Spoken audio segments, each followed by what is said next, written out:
नमस्कार मैत्रिणींनो. आज वटपौर्णिमा. वटपौर्णिमेच्या सगळ्यांना खूप खूप शुभेच्छा. म्हणजे आज पण आपण आहे ना टिफिन सिरीजचा आहे ना पुढचा पार्ट किंवा पुढच्या रेसिपीज आपण दाखवत आहोत.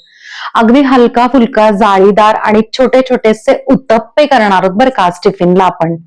आणि ते पण तांदूळ वगैरे न भिजवता, तांदूळ व्यतिरिक्त. त्यामुळे लहान मुलं काय अगदी मोठ्यांना सुद्धा चालणारा आहेत. आता उत्तप्पा म्हणल्यावर त्याला ना टॉपिंग व्हेजिटेबल्स येतात, त्यामुळे ऑटोमॅटिकली आहे ना पोटात आहे ना भरपूर असे भाज्या सुद्धा जातात. आणि त्याचबरोबर आपण झटपट एक चटणी सुद्धा करणार आहोत आणि फ्रूट चाट सुद्धा करणार आहोत. आता बऱ्याच वेळा काय होतं फ्रेंड्स की फ्रुट्स तुमच्याकडे जे अवेलेबल आहेत ना त्यापासूनच आपण चाट बनवणार आहोत. त्यासाठी सगळे फ्रुट्स अगदी आणलेच पाहिजे असं नाहीये. अगदी 2 फ्रुट्स पासून सुद्धा तुम्ही चाट बनवू शकता. हाय फ्रेंड्स, मी Sampada. Welcome to Sam's kitchen. Friends, एवढा पौष्टिक डबा असेल, कलरफुल असेल तर नक्कीच तो संपून परतच येणार. फ्रेंड्स, आजच्या टिफिनसाठी आपल्याला ना मिल्क प्रिपरेशन मध्ये पहिलं डाळिंब आपण इकडे ना सोलून घेतले, दाणे काढलेले आहेत. त्यानंतर आपण उत्तप्पे करणार. सो टॉपिंगसाठी मिक्स भाज्या आहेत, जसं की सिमला मिरची, बारीक चिरलेला टोमॅटो आणि कांदा. हे सगळं आपण मिक्स घेतलं. याच्या व्यतिरिक्त तुम्हाला कुठल्याही हव्या भाज्या तरी इन्क्लूड करू शकता. आणि फायनली आपलं जे आहे ना मुगाचे उत्तप्प्याचं पीठ आहे ते आपण ऑलरेडी इकडे करून ठेवलेलं आहे. बरं, ह्याची रेसिपी मी क्विक आहे ना तुमच्याबरोबर शेअर करते. मूग डाळीच्या उत्तप्प्यासाठी आपण आहे ना आधी पीठ करणार आहोत. त्यासाठी काय करायचंय, एवढं 1 बाउल आपण आहे ना मूग डाळ घेतलेली आहे. 2 चमचे आपले जे कांदे पोह्याचे पोहे असतात ते, 1 बाउल मखाणे, अगदी थोडेसे कच्चे शेंगदाणे. आता हे जे सगळं जिन्नस आहे ते 2 पाण्याने आपण स्वच्छ धुवून घेऊया. 2 पाण्याने धुवून झालंय. आता ह्याच्यात ना भरपूर पाणी भिजेपर्यंत टाकून घ्यायचंय आणि एक तर 4 ते 5 तास भिजवू शकता किंवा कमीत कमी 2 तास तरी भिजवायचं, नाही तर रात्रभर भिजवलं तरीही चालू शकतं. फ्रेंड्स, इथे आहे ना 4 तास झालेले आहेत आणि आपली मुगाची डाळ वगैरे सगळं आहे ना छान भिजलेलं आहे. आता आपण काय करूया, यातलं पाणी आहे ना एका वाटीमध्ये काढूया आणि हे सगळं जे आहे तर ते आपण आहे ना मिक्सरमध्ये आहे ना काढून घेऊयात. मिक्सरमध्ये काढून घेतलं की काही जिन्नस आपल्याला टाकायचे.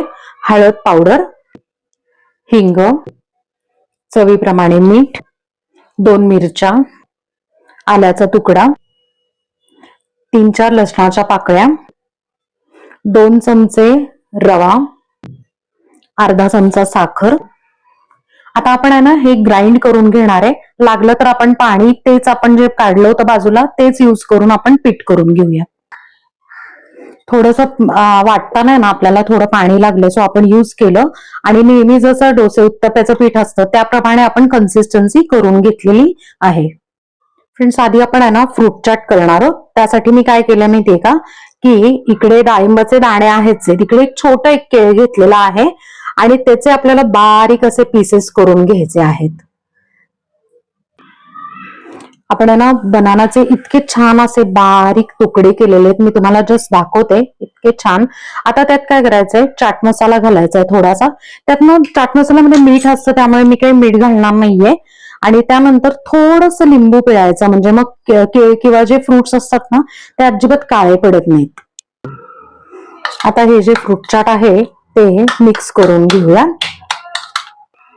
फ्रूट चाट तयार झालेला आहे. आता आपल्याला बाकीचे उत्तप्पे वगैरे याची रेसिपी होईपर्यंत आपण हे फ्रीजमध्ये ठेवूयात थोडं गार व्हायला. फ्रेंड्स, उत्तप्प्या बरोबर आहे ना खायला आपण चटणी करणार. त्यासाठी इकडे आपण आहे ना घट्ट दही घेतलेलं अर्धा बाउल. आता काय करायचंय, आपण आहे ना फेटून घेऊयात. फ्रेंड्स, टिफिन मध्ये ज्या वेळेला चटणी देतो ना त्यावेळेला ही प्रोसेस फार महत्वाची आहे बरं का. कारण काय होतं, फेटून घेतलं ना त्याला क्रीमी टेक्स्चर येतं आणि महत्वाचं म्हणजे ना पाणी सुटत नाही अजिबात आणि त्यामुळे लिकेजचा इश्यू होत नाही टिफिनचा.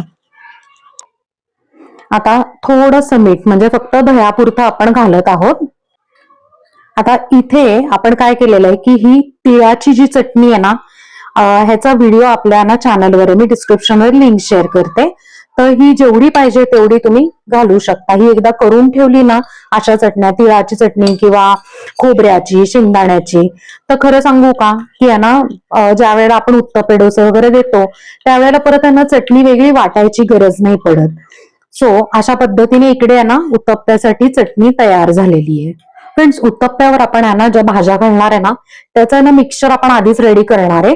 तर इथे आपण सगळ्या ज्या मिक्स भाज्या घेतल्यात त्या आहेत आणि त्यानंतर आपण आहे ना जेव्हा उत्तप्पे तयार होतील किंवा टॉपिंग झालं ना की त्यावर वरती आपण चीजचे तुकडे टाकणार आहोत. सो इकडे करून ठेवलेले, आपण ते काय मिक्स करणार नाही. आता या भाज्यांमध्ये चवीप्रमाणे मीठ, चिली फ्लेक्स, थोडस ऑरेगॅनो, आता आपण हे मिक्स करून घेऊयात. बऱ्याच वेळा काय होतं माहिती का की उत्तप्प्यावर जे आपण भाज्या घालतो ना त्याच्यावर आपण मीठ वगैरे काही स्प्रिंकल करत नाही ना, सो ते अळणी लागतात. असं जर मिक्सचर करून ठेवलं तर आपला वेळही वाचतो आणि छानही लागतात. उत्तप्प्यावरचं आहे ना टॉपिंगचं मिक्सचर आहे ते तयार झालेलं आहे. आता आपण उत्तप्पे करायला घेऊया. उत्तप्पे करण्यासाठी इकडे आहे ना तवा ठेवलेला आहे, त्याच्यावर एक थोडस आहे ना आपण तेल त्याच्यात घालून घेऊ आणि टिश्यू पेपरने असं ग्रीस करायचं, म्हणजे अजिबात चिटकणार नाहीत उत्तप्पे. फ्रेंड्स, तवा छान कडकडीत तापला ना की मगच आपण उत्तप्पे घालून घेणार आहोत. आपण मिनी करणार आहोत म्हणून अगदी ना छोटे छोटे आपण आहे ना ह्याच्यावर टाकून घेऊया. पीठ घालून झालं ना की लगेच त्याच्यावर आहे ना भाज्या घालायच्या, म्हणजे वरचं जे पीठ असतं तर ते थोडंस ओलं असतं ना, सो या भाज्या ज्या आहेत तर त्या छानपैकी आहे ना त्याच्यावर व्यवस्थित चिटकतात. आता भाज्या घालून झाल्या ना की आपण त्याच्यावर आहे ना चीजचे तुकडे घालून घ्यायचे. चीज घालून झालं की असं उलटणं किंवा हे घ्यायचं आणि हलक्या हाताने प्रेस करायचं, म्हणजे त्या भाज्या ज्या आहेत त्या मस्तपैकी आहे ना ह्याला चिटकून राहतात, पडत नाहीत अजिबात. आता ह्याच्यावर थोडस आपण तेल घालून घेऊ. तेल किंवा तूप तुम्हाला जे हवंय ते, अगदी बटर सुद्धा युज करू शकता आणि अगदी एखाद मिनिटं थांबायचं आहे. आता अगदी 1 मिनिट झाला की आपण चेक करूयात. बघा इतके छानपैकी आहे ना मस्त निघतात आपले. दुसरे आपण दोन्ही उलटून घेऊया आणि परत असे दाबायचे, म्हणजे काय होतं की भाज्या पण चिटकून राहतात. आता उलटून घेतले ना की हार्डली 20 सेकंद फक्त आहे ना त्याला खालून भाजून द्यायचं, नाही तर काय होतं ते चीज आणि भाज्या जळतात. म्हणून 20 सेकंद झाले की आपण आहे ना जस्ट आता चेक करूया.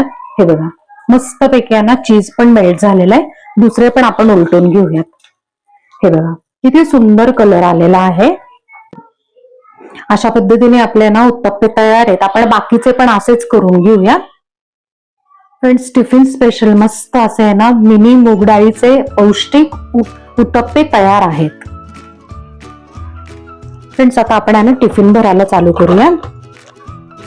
इथे आपण उत्तप्प्याची चटणी केली होती, सो या सेक्शन मध्ये आपण चटणी घालून घेऊया. इथे आपण आहे ना फ्रूट चाट भरून घेऊया. इथे आपले ना आपण मिनी उत्तप्पे आपण इकडे भरून घेऊया.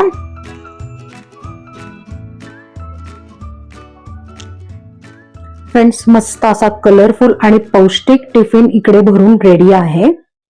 तर फ्रेंड्स, कसं वाटलं तुम्हाला आजचा कलरफुल टिफिन? आहे ना मस्त. अगदी लहान मुलंच काय मोठे सुद्धा ना असा टिफिन बघून एकदम खुश होऊन पटकीने संपवून टाकतील.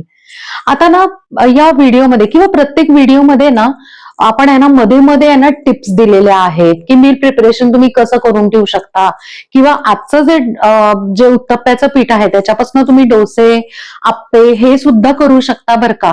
आणि महत्वाचं म्हणजे हे जे पीठ आहे ते तुम्ही आधीच करून ठेवलं तर अगदी काम अजून सोपं होईल बरं का. हे जे पीठ आहे ते जवळजवळ 4 ते 5 दिवस फ्रीजमध्ये आरामात टिकतं.